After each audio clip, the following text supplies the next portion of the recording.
என்னடா தப்பு பண்ண? நீங்க எல்லாம் கேள்வி கேட்கிற அளவுக்கு அப்படி என்ன நான் கொலை குத்தம் பண்ணிட்டேன்? பரதநாட்டியங்கிற சிம்மாசனத்துல மகாராஜா மாதிரி வாழ்ந்துகிட்டு இருக்க இந்த சிவசங்கரமூர்த்தியோட பொண்ணு கேவலம் ஒரு கிராமத்து ஆட்டக்காரனை காதலிக்கிறான்னு தெரிஞ்சு அதை தடுத்து நிறுத்தல, என்கிட்ட ஓடி வந்து சொல்லல. ஏய், நான் வெளியில போனா என்ன பார்த்து கைதட்டி ரசிச்சவங்க எல்லாம் இன்னைக்கு கை கொட்டி சிரிக்கிறாங்கடா. முன்ன பின்ன தெரியாதவெல்லாம் புழு பூச்சியை பாக்குறது மாதிரி என்ன கேவலமா பாக்குறான்.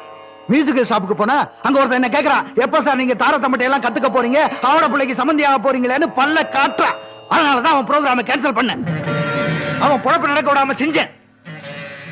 இதுக்கெல்லாம் காரணமா இருந்த ஆவட பிள்ளை என் காலில் விழுந்து மன்னிப்பு கேட்கிற வரைக்கும் இது நடக்கும். சரி, இதோட விட்டுறேன். ஆனா ஒண்ணு, என் பொண்ணு அபிராமி அந்த செல்வத்தை மறந்துட்ட, இனிமே அவனை நினைக்க மாட்டேன், அவனுக்கு எனக்கு எந்த சம்பந்தம் இல்லைன்னு சொல்லட்டும், விட்டுறேன். நீங்க சொன்னதான் கேட்பாங்களா? சொல்லுங்க.